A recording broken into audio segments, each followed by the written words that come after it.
믿음의 안녕을 위해. 믿음의 안녕 하니까 무엇이 생각나십니까? 벌써 까먹으셨나요? 믿음의 안녕. 유재명 목사님, 부흥 강사님의 1월 달에 강력한 키워드지 않았습니까? 믿음은 안녕하십니까? 라는 이 첫 질문으로 저희 부흥회가 쭉 시작이 되면서 이 믿음의 안녕에 대해서 우리가 은혜를 받고 또 결단하고 하나님의 풍성한 은혜 가운데 잠기는 시간이 되지 않았습니까? 한 2달이 지나갔는데 벌써 잊으셨군요. 아멘입니다.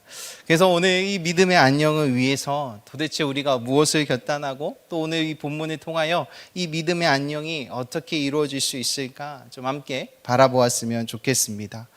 지금 특별히 우리 부목사님들이 창세기에 많이 이렇게 묵상하고 있는 것 같아요. 그래서 저도 특별히 창세기를 묵상하고 있는데요. 이 창세기의 가장 큰 축, 흐름의 인물들이라고 하면 아브라함, 이삭, 야곱, 요셉 이렇게 큰 네 인물이 있겠습니다. 도대체 이 큰 네 인물이 이 50장을 꾸고 갑니다. 하나님께서 이 중심의 인물들을 통하여서 하고 싶은 이야기가 하나가 있다면 그것은 믿음의 길이라는 것이죠. 이 강력한 저는 키워드 하나는 믿음의 길을 하나님이 세우신 사람들을 통하여서 어떻게 그 믿음의 길을 걸어가고 있는가라는 것이죠. 오늘 이 46장에서는 거의 끝점을 얘기했죠. 그래서 오늘 이 공통점이 있는 것입니다. 이 믿음의 길을 걸어가는 자들은 동일한 것들이 있습니다. 그것은요, 사람의 안목으로 보이지 않는다라는 것이죠. 그래서 이 생명에 이르는 길, 그 길은 좁은 문이고 협착하고 찾는 이가 적다라고 하나님의 말씀도 하고 있습니다. 이 믿음의 길이라는 것은 사람의 안목으로는 결코 보이지 않기 때문에 그 길은 오직 하나님의 말씀을 통하여 인도함을 받아 걷는 길이라고도 말하고 있습니다. 아브라함은 그 믿음의 길을 어떻게 걸었을까요? 이 아브라함을 불렀을 때에 그 아브라함은요, 하나님의 말씀을 따라갔다고 말하고 있습니다. 말씀을 따라갔다는 것이 무엇이냐면 아브라함 안에 계획과 사람의 머리로는 갈 수 없는 길, 그것을 아브라함이 그 말씀을 따라 갔다라는 것이죠. 그 믿음의 길은 하나님의 인도하심을 따라가는 길입니다. 경험해 보지 못한 길이고요, 매우 어려운 길이고 그래서 두려운 길입니다. 우리 귀한 성도님들이 믿음의 길을 걷고 싶다 하지만 그 믿음의 길을 걸을 때에 주춤하게 하는 것이 무엇입니까? 어떤 그 길을 나도 걷고 싶습니다. 나도 하나님의 말씀에 따라 그 말씀의 길의 여정 속에 저도 동참하고 싶습니다 라고 우리도 고백하지만 여전히 내 발걸음이 떨어지지 않는 것이 무엇입니까? 그것은요, 정말 우리 안에 그 하나님의 말씀이 그 확신이 떨어져서 알지만 그 발걸음이 떨어지지 못하다라는 것입니다. 또 하나님은 분명히 오늘 이 요셉을 통하여서 그 큰 구원의 그 역사를 이루시겠다라고 말씀해 주시고 그 안에 담겨져 있습니다. 그래서 이 오늘 본문은 이 요셉을 앞서 보냈고 형제들이 이렇게 만나게 되고 하나님의 큰 계획이 있다고 말하지만 여전히 그 하나님의 큰 계획이 있어도 결코 요셉은 알 수가 없었습니다. 더 나아가서 구체적으로 하나님의 계획이 안 보였다라는 것이죠. 우리에게 인생의 고백 같지 않습니까? 여전히 믿음의 길을 가고 싶다 하지만 그 길이, 계획들이 전혀 구체적으로 플랜들이 안 짜여지는 것이죠. 여기서 잠깐 제 얘기를 해보도록 하겠습니다. 저는 사역함에 있어서 저는 어떠한 사역을 해야 되냐 안 해야 되냐라는 게 되게 중요한 사람입니다. 이 사역에 있어서 하나님 앞에 사인이 떨어지냐 안 떨어지냐가 되게 중요한 사람이에요. 그래서 하나님이 예스다 하는 순간 이제부터 그 일은 하나님의 됨을 위하여서 부단히 열심히 합니다. 그래서 계획이 없어요. 저도 모르겠어요. 그래서 저랑 같이 사역을 하셨던 분들이 되게 힘들어하세요. 목사님, 하시겠다고 말씀했는데 다음 계획이 뭐세요? 모르겠어요. 저도 모르겠습니다. 근데 저는요, 그 사역함에 있어서 이 일이 하나님이 가라 하면 저는 가고요, 멈추라 하면 멈춥니다. 그래서 그 순간에 왜 갑니까? 그러면 이유는 하나예요. 하나님이 가라 했으니까요. 그러면 어떻게 가실 겁니까? 찾아봐야죠. 예, 밑에서 저랑 같이 가시는 분들은 화딱지가 나시죠. 같이 일해본 우리 청년이 저렇게 바로 응답이 오네요. 예. 그렇다고 제가 지금 사역함에 있어서 그렇게 무계획적으로 일하진 않습니다. 얼추 이제 계획을 잡지만 정말 세밀하게 구체적으로 정말 그 일이 되도록 막 할 수는 없어요. 그럼에도 불구하고 저 개인적으로는 정말 이 일이 하나님이 사인이 떨어졌다 하면 저는 끝까지 묵상합니다. 그리고 그 일이 되도록 만듭니다. 그리고 그 일에 책임을 지고 나가고 있습니다. 근데 또 하나님이 아니라 그러면 안 움직입니다. 아주 또 큰 단점이에요. 이렇게 대충 따라가도 좋은데 이게 내 스스로가 확신이 안 떨어지면 이게 잘 안 움직이게 되더라고요. 참 양날이겠죠. 그래서 저에게 있어서는 어떤 계획을 통하여서 이렇게 때문에 이 일을 할 수밖에 없어. 그래서 내가 이렇게 결정한 거야 라는 이유들이 안 생겨요. 그래서 우리 사모 같은 경우는 어떤 일을 할 때에 플랜들을 세워놔요. 안대시에, 우천시에 뭐 할 때. 그럼 저는 이렇게 꼭 물어요. 수련회 준비할 때 비가 오면 어떻게 할 거예요, 목사님? 아니요. 비가 올 걸 왜 생각해? 이해가 되시죠? 저는 그런 사람이에요. 이미 내 계획 안에는 비라는 것은 없어요. 비가 없습니다. 하나님이 잘 은혜대로 하나님이 하라고 하셨으면 하나님이 허락하실 거야 라는 플랜 A밖에 없어요. 그 다음에 세세하게 B, C가 없습니다. 그럼 그때 가서 생각하자. 그때 가서 우리가 염려하고 그때 가서 고민하고 그때 가서 생각하자 라는 좀 성향을 가지고 있습니다. 우리 귀한 성도님들, 그래서 저는 개인적으로 이 믿음의 여정의 길을, 믿음의 길을 갈 때 어떻게 보면 되게 쉽게 가는 면도 있습니다. 예, 계획이 없기 때문에 두려움이 없어요. 왜요? 안 가봤으니까. 가보면 알겠지라는 약간 그런 깡다구가 있습니다. 혹시 인생을 살아가면서 나는 인생을 지금 두 번째 산다라고 고백하시는 분들 있습니까? 없습니다. 다 오늘을 처음 사시는 거 아십니까? 내일도 처음 사시는 거죠. 모든 사람은 저는 그렇게 생각합니다. 모든 사람들은 다 처음 사는 인생, 모르는 인생, 두려움의 인생을 살아간다. 그러나 그 두려움에 잠기는 것이 아니라 어떠한 믿음의 길을 걸어간다라고 생각을 합니다. 오늘 그래서 이 창세기 46장, 47장은 이 야곱이, 그의 가족들이 이 애굽으로 내려가는 장면입니다. 그들이 이 애굽으로 내려가서 무엇을 했는지, 또 요셉은 이 야곱 일행을 어떻게 맞이하고 있는지, 또 이 야곱 일행이 바로와 어떤 만남을 가지게 하는지, 그로 인하여서 이 믿음의 길을 어떻게 이어가는지 좀 함께 보도록 하겠습니다.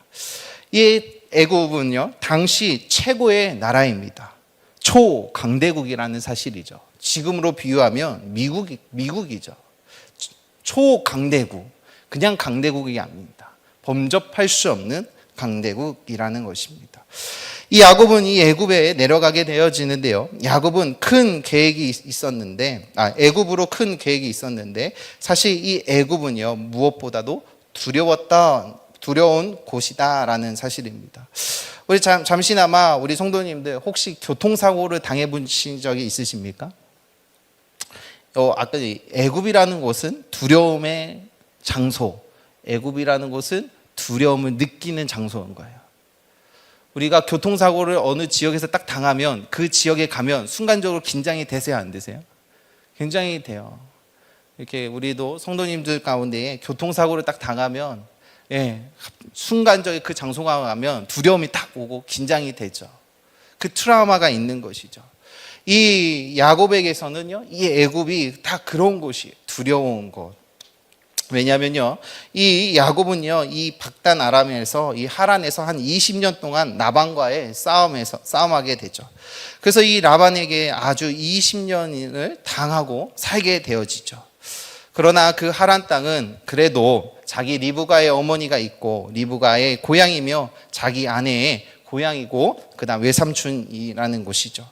그래도 문화가 다르지만 다른 곳이었지만 그래도 아내를 통하여서 또 자신의 20년의 시간을 통하여서 그 문화들을 조금 경험하게 되고 알게 되고 또 평생의 동반자인 아내를 통하여서 그 문화들을 가까이서 계속 경험할 수 있었다라는 것입니다. 그럼에도 불구하고 야곱에게 있어서는요, 결코 만만한 곳은 아니었던 것이죠. 그런데 하나님께서 그 애굽이라는 곳으로 가라라고 명령을 하십니다.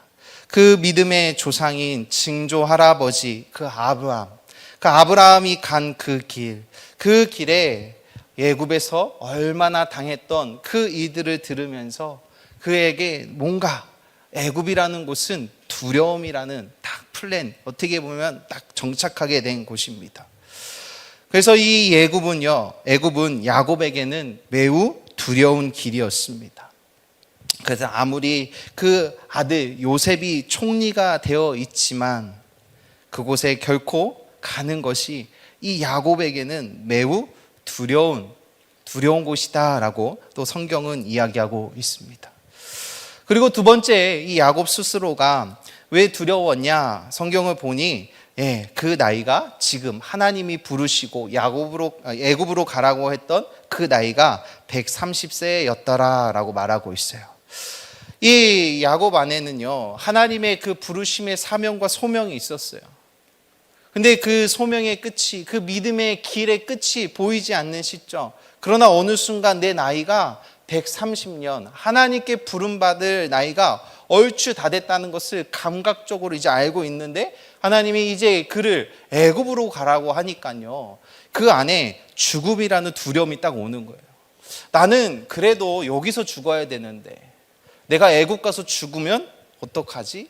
라고 하는 이 두 번째 죽음으로, 그 두려움으로 인하여서 그를 주춤하게 하게 되어집니다. 아무리 아들이 총리가 되어져 있는 지역이지만 이 요셉에게서는 그 애굽으로 향하여서 믿음의 발걸음을 떼는 것은 매우 두려웠습니다. 혹시 우리 성도님들 역으로 내 아들이 서울에서 높은 대기업에 취직을 했어요. 그러면 오라 그러면 가시겠습니까? 안 가시겠습니까? 네, 뭐 상황은 좋으면 가겠지만 만약에 내가 서울에 대한 트라우마가 있으면 갈까요? 아무리 아들이 오라 그래도 쉽게 그 장소를 갈 수가 없습니다. 그냥 잠시 놀러 오라 그러면 어때요? 갈 수 있겠지만 엄마, 나 이제 부모님, 내가 이제 잘 살고 안정됐어요. 그러니까 이제 나와 함께 살아요. 근데 그곳이 서울이에요. 근데 내가 서울에 좋지 않은 기억이 있고 지금 내가 서울에서 잠시 경험해 봤는데 너무 복잡하고 어려워요. 나는 거기서 도저히 살 수가 없어. 그러면 그럼에도 불구하고 아들이 있기 때문에, 자녀가 있기 때문에 서울에 가서 내 삶을 마지막 여생을 보내실 분들이 있을까요? 그런 분들도 있겠지만 대부분 그렇지 않더라고요. 부모님들이 아무리 자녀 옆으로 모시려 그래도 그냥 나는 여기 있을게. 내가 지금까지 살아왔던 곳, 내가 머물렀던 곳, 나의 추억이 있던 곳에 나는 머물게 라고 하는 부모님들이 더 많습니다. 그래서 오히려 자녀들이 부모님이 있는 곳으로 가지 부모님이 자녀 있는 곳으로 잘 오지는 않습니다. 그럼에도 불구하고 이 야곱은요, 그 두려움에 딱 있지만 하나님 앞에 그 길을 나가고 있는 것이에요. 정말 우리가 그 두려움의 길을 걸어갈 때에 누군가는 이렇게 얘기할 수도 있어요. 옆에서 야, 믿음의 길을 가니까 와, 화이팅이야, 이렇게 격려해 주시는 분 있으세요?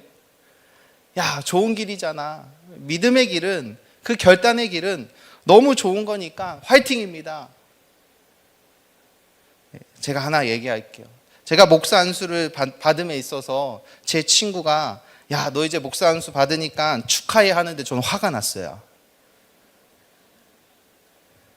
왜냐하면 내 인생에 목사 안수가 없었거든요. 그리고 내 안에 목사님이라고 하는 이 타이틀이 되게 무거웠거든요. 내 스스로 내가 봐도 이 목사라는 무게감이 너무 큰데 내가 어느 순간 받게 되는 그 자리인데 내 가장 친한 친구가 나를 이해해 줄 알았는데 오히려 반대적으로 얘기하더라고요. 저는 제가 기대했던 것은 야, 안다. 그래, 내가 너를 위해 기도할게. 이 말을 기대했는데 막 웃으면서 축하해, 화이팅이야 막 이러는데 화가 나더라고요. 야, 그 말 하는 게 아니야. 너는 지금 그 말 할 때가 아니야, 나한테. 참 믿음의 길은요, 그런 것 같아요. 누군가 그 믿음의 길을 걸어갈 때 막 이렇게 누군가 응원해주고 화이팅하면 내가 막 그렇지, 나는 믿음의 길을 간다, 아싸 좋다, 행복하다가 아니라 오히려 막상 역으로 받아보면 되게 저의 감정이 고백이 될 거라고 생각이 되어집니다. 그렇기 때문에 믿음의 길은 매우 어렵습니다. 다시 성경으로 돌아가서 오늘 이 두려움의 길을 걸어갔던 이 야곱은요, 딱 어디냐면 이 야곱에게 이 브에세바라는 곳을 딱 가게 돼요. 이 브에세바라는 어디냐면요, 이삭의 본거지, 할아버지, 그러니까 야곱의 아버지의 본거지죠. 그 자기 아버지 이삭이 가장 오래 머물었고, 그 이삭이 하나님을 만나고 또 은혜를 받아서 단을 쌓고 하나님 앞에 예배했던 곳이에요. 근데 왜 그곳이 두려운 곳인가 라는 것이죠. 여기서 그 야곱이 떠나기 전에 마지막에 그 하나님 앞에 두려우니까 제사를 드리는 장면이 나옵니다. 그것이 오늘 성경 창세기 46장 1절입니다. 우리 함께 읽어보도록 하겠습니다. 창세기 46장 1절입니다. 시작.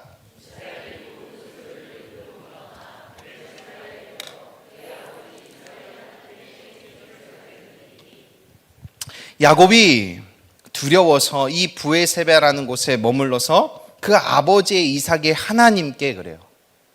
야곱이 이 곳에 브에세바라는 곳에 머물고 그곳에서 이삭의 하나님께 희생 제물을 드렸다라고 고백하고 있습니다. 왜 이곳에서 그 야곱의 하나님이 없나요? 이곳은요, 이삭이 만난 하나님의 장소입니다. 이삭에게 만난 그 하나님의 만남의 이야기가 담겨져 있는 곳이죠. 그래서 이 야곱 안에는 이삭을 생각하면서 하나님을 생각하면서 제사를 드린 것이에요. 그것이 2절과 4절입니다. 함께 읽도록 하겠습니다. 시작. 그 밤에 하나님이 이상 중에 이스라엘에게 나타나 이르시되 야곱아 야곱아 하시는지라. 야곱이 이르되 내가 여기 있나이다 하매 하나님이 이르시되 나는 하나님이라 내 아버지의 하나님이니 애굽으로 내려가기를 두려워하지 말라. 내가 거기서 너로 큰 민족을 이루게 하리라. 네, 여기까지. 하나님이 이 두려운 마음으로 이삭의 아버지의 하나님 앞에 이삭이 은혜 받은 그 장소에 머물러서 자신의 두려운 마음을 가지고 동일하게 하나님 앞에 예배를 드리는 그 가정 가운데에 하나님이 그의 마음을 아시고 그에게 놀라운 사명을 주시는 장면이에요. 그래서 아브라함아 부르시게 됩니다. 그리고 하나님이 3절에서 얘기하죠. 나는 하나님이라 내 아버지의 하나님. 드디어 아버지의 하나님이 아니라 너의 하나님, 야곱의 하나님으로서 다가오게 되는 것이죠. 그로 인하여서 사명을 주시잖아요. 그 안에 있는 두려움을 했던 마음을 아시고 이제는 애굽으로 내려가기를 두려워하지 말라. 그에게 가장 그 두려움을 제거해 주시고 그 두려움 가운데 사명감을 주시는 장면입니다. 그러고 나서 너로 큰 민족을 이루게 하리라. 여러분, 믿음의 길 지금 보이십니까? 내가 애굽으로 가게 될 거고 그 애굽감을 통하여서 큰 민족을 이루시겠다라고 하시는 그 하나님의 믿음의 길, 말씀의 인도하심의 길이 지금 우리 눈으로 상상이 되어지십니까? 이 언약은 어디에 있습니까? 아브라함에 있습니다. 지금 이 창세기는 큰 축으로 하나님의 사람을 통하여서 이 믿음의 여정, 믿음의 길을 쭉 끌고 가고 있는데요. 그로 인하여서 큰 민족을 이루겠다 라고 하고 그 두려움을 제거하고 하나님의 말씀을 딱 넣어주게 됩니다. 그러면서 이 46장을 통하여서 드디어 이 야곱이 이 애굽으로 내려가게 되어집니다. 이 야곱에 이르러서 그 애굽에 이르게 되어지는데 이제부터 여기서 가장 큰 첫 번째 사명이 시작되는 것을 우리는 보게 됩니다. 그냥 들어가지 않습니다. 그 안에 두려움이 제거되고 하나님이 그 민족을 이루시겠다고 하는 그 하나님의 첫 번째 계명, 그 믿음의 길이 열려지게 되죠. 우리가 이 믿음의 길이 세상에 나아가 이 첫 번째 일이 무엇인지 아십니까? 우리가 예수를 믿고 세상 속에 들어가면서 해야 될 첫 번째 일과 동일하다라는 것이죠. 우리가 이 세상 속에서 나가서 여러 가지 겪는 문제들이 있습니다. 그 문제들이 무엇입니까? 또 그 문제들을 어떻게 해결되길 원하십니까? 그냥 저는 아직 사회에 경험이 있어도 그래도 기독교 기관에 있어서 좀 생각보다 큰 어려움은 없었습니다. 그러나 세상에 나가서 일하고 있는 친구들의 이야기를 들어보니까 가장 큰 어려움은 맞선임이라고 얘기하더라고요. 그렇게 술을 먹이고 그렇게 욕을 하고 그렇게 담배를 권하고, 내가 분명히 기독교인이라는 것을 밝혔는데도 그렇게 유혹을 하대요. 그래서 그 어려움을 막 이렇게 토로합니다. 그래서 너의 기도 제목이 뭐야? 라고 했더니 정말 그 사람이 예수님을 믿었으면 좋겠어. 그래서 나를 안 괴롭혔으면 좋겠어. 나를 시험에 들지 않게 했으면 좋겠어. 라고 얘기하더라고요. 그것이 어떻게 보면 제 친구만의 이야기가 아니라 이 자리에 앉아있는 우리 성도님들 삶 속에서 또 겪고 있는 또 문제고 어려움이라고도 생각이 듭니다.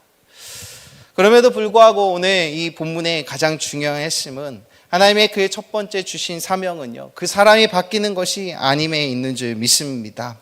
오늘 이 요셉은요, 어떻게 이 문제를 해결하냐면요, 너가 이제 애굽으로 들어갈 것인데 애굽이랑 동화가 되지 않았으면 좋겠어.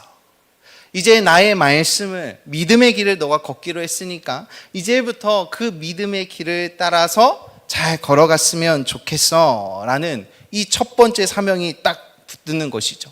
그로 인하여 그 애굽의 문화와 섞이지 않는 것, 그 첫 번째를 요구하시게 됩니다. 그래서 이 애굽에 내려갔지만 애굽과 동화되지 않는 것을 결정하게 되죠.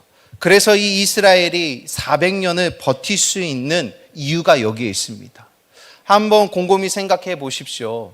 400년이라는 시간, 우리가 30년을 한 세대거든요. 그러면 적어도 12, 13, 15, 15대가 바뀐 거예요. 그럼에도 불구하고 그 민족이 힘들어서 노예 삶에 있을 때 하나님 앞에 간구했다라고 얘기해요. 하나님을 잊어버리지 않는 세대가 된 거예요. 도대체 그들 안에 이 400년이나 버틸 수 있는 이유가 여기에 있다라는 것입니다. 요셉이 이 놀라운 플랜을 잘 짠 거예요. 하나님의 사람 이 요셉을 통하여 이 야곱에게 얘기합니다. 오늘 본문이 28절부터 31절입니다. 우리 함께 읽어보도록 하겠습니다. 시작.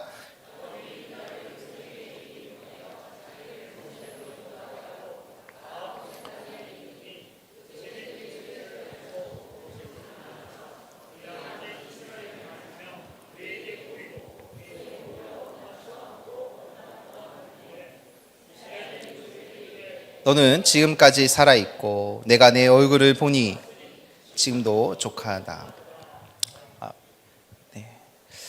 그 믿음의 길을 위하여서 이제 야곱이 작전을 짜게 되죠. 오늘 잘 보십시오. 28절에 야곱이 유다를 요셉에게 미리 보내어 그리고 자기를 고센으로 인도하게 하고, 매우 성경은 짧아요. 그 스토리가 없어요, 느낌에. 그러나 분명히 야곱은 하나님과의 그 두려운 마음을 제거하고 하나님의 언약을 받음으로써 이 야곱 안에는요, 하나님의 플랜이 지금 딱 잡힌 거예요. 내가 애굽으로 들어가지만 애굽 땅에서 내가 해야 될 역할이 무엇인지, 사명이 무엇인지를 정확히 알았던 것이죠. 그것을 이제 유다를 통하여서 요셉에게 미리 전달을 하는 거예요. 그래서 이 고센이라는 것은 이 애굽 중심지에서 조금 떨어진 곳입니다. 그래서 이 고센으로 내가 인도하고 그 고센에서 만나기를 간구하죠. 그래서 이 요셉이 그의 수레를 갖추고 고센으로 올라가서 그의 아버지와 이스라엘 맞이하게 됩니다. 어떻게 보면 어떻게 보면 조금 더 올라가면 요셉을 만날 수가 있어요. 그럼에도 불구하고 야곱은 그런 결정을 내리지 않습니다. 오히려 바쁘지만 요셉을 고센 땅으로 불러들이고 있는 거예요. 자신의 아들을 고센 땅으로 불러들이고 있는 거예요.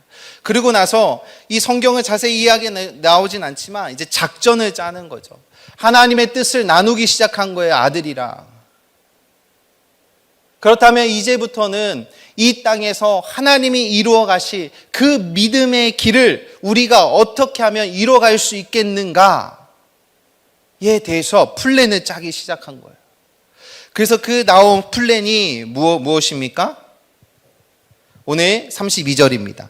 그들은 목자들이라 목축하는 사람들이므로 그들은 양과 소와 모든 소유를 이끌고 왔나이다 하리니 바로가 당신에게 불러서 너희의 직업이 무엇이냐 묻거든 당신들은 이르기를 주의 종들은 어렸을 때부터 지금까지 목축하는 자들이온데 우리와 우리 선조가 다 그러하나이다 하소서. 애굽 사람들은 다 목축을 가증히 여기나니 당신들은 고생 땅에 살게 될 것입니다 라고 얘기해요.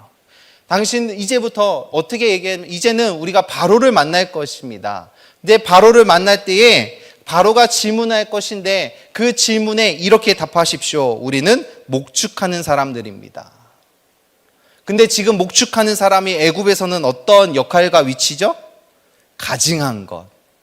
애굽 사람들이 가장 천하게 여기는 것, 꺼리끼는 것, 그것이 목축이라는 것이에요. 그렇다면 여기는 의도적으로 지금 이 일을 택했다라는 것을 보여주는 것이에요. 그러면서 47절 1절 보면 요셉이 바로에게 가서 고하여 이르되 내 아버지와 내 형제들과 그들의 양과 소와 모든 소유가 가나안 땅에 나와서 지금 어디 있다고요? 고센 땅에 있다라고 고백하게 되죠. 그리고 나서 2절을 보게 되면 형제 중 5명을 택하여서 바로왕 앞에 가게 됩니다. 그랬더니 바로왕이 어떻게 얘기합니까? 3절이죠. 요셉이 이야기한 것처럼 그대로 묻습니다. 너희의 세금이 무엇이냐고. 그랬더니 그들이 준비한 플랜대로 그대로 얘기합니다. 목축을 한다고요.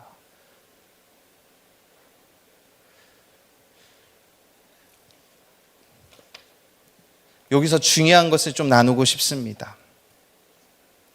혹시 우리 귀한 성도님들, 우리 자손들이 믿음의 길을 걸어가겠다고 하는데 우리는 내가 그 믿음의 길을 걸어나가고 편안하게 줄 수 있는 권력도 있고 실력도 있고 물질도 있는데 내 자녀가 그 믿음의 길을 이제는 자손들이 걸어가기 위해서 일부러 가장 가증한 것, 천한 것을 제시할 수 있을까요? 오늘 우리가 바라보는 우리 자손들이 요셉과 같은 하나님의 복을 받아 쓰임받기를 원합니다라고 고백하지만 그 요셉의 마지막 여정의 끝점은요, 오히려 하나님의 믿음의 길을 가기 위하여서 가장 천한 것, 그들이 예굽으로 봤을 때 가장 가증한 것을 택했다라는 것이에요. 그 이유는 하나예요. 하나의 말씀. 하나님의 백성이 세상의 문화와 섞이는 것을 원치 않았던 거죠. 그 이유는 하나였어요. 야곱이 계속 얘기합니다. 너희는 나갈 준비해라. 나갈 준비가 어디예요? 애굽으로부터 하나님의 약속된 언약의 땅 가나안 땅을 갈 준비를. 너희들은 애굽에서 눌러 앉아서 살 존재들이 아니야. 너희들은 하나님의 언약하신 그 땅을 향하여서 언제든지 나갈 준비를 하고 있어 라고 하는 거예요. 그로 인하여서 어떻게 해요? 이 애굽 안에 중심부로 들어가지 못하게 됩니다.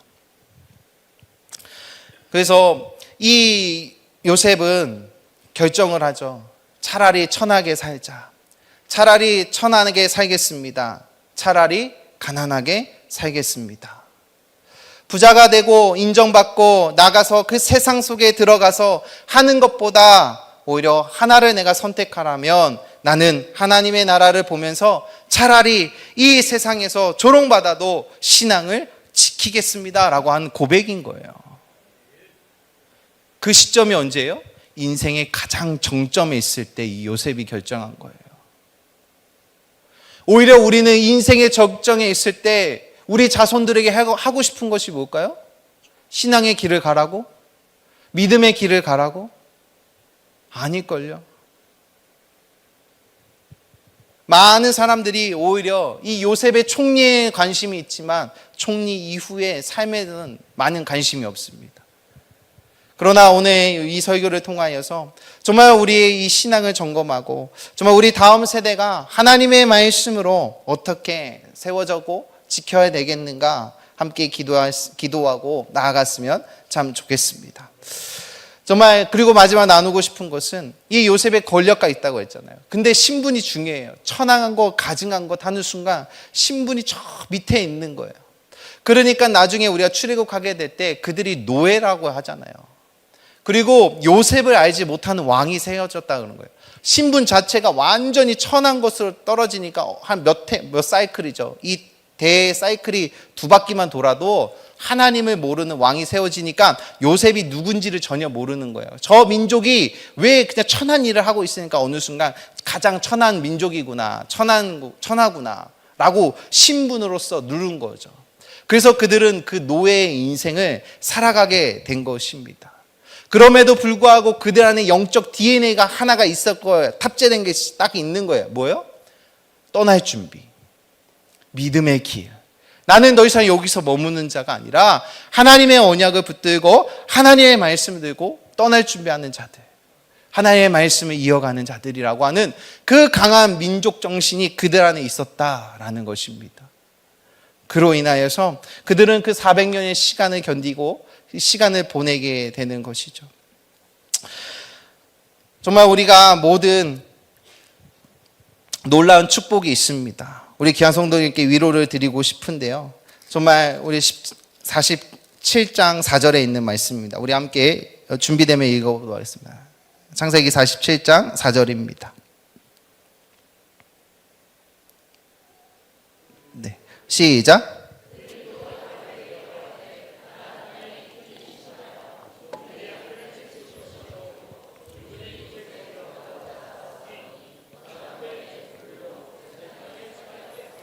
그들이 바라고 원하는 대로 그들이 계획한 대로 이루어지고 고생 땅에 살게 되어지죠. 그렇지만 가장 중요한 것은 오늘 10절을 함께 읽어보도록 하겠습니다. 10절입니다. 47장 10절입니다. 시작. 야곱이 바로에게 축복하고 그 앞에서 나오느니라. 놀라운 장면입니다. 지금 누가 축복하고 있죠? 야곱이 누구를? 바로를. 바로는 그 당대 초강대국의 왕이에요. 지도자예요. 권력과 힘과 돈이 있는 자예요. 오히려 축복을 해주면 누가 축복해야 됩니까? 그렇죠. 바로가 야곱에게 하는 것이 맞는 것 같아요. 근데 오늘 성경은 어떻게 기록하고 있죠? 반대적으로 기록하고 있어요. 하나님의 시선의 관점으로 하나님의 눈으로 한번 보겠습니다. 하나님의 눈으로 보면 누가 천한 자입니까? 지금 바로인 거예요.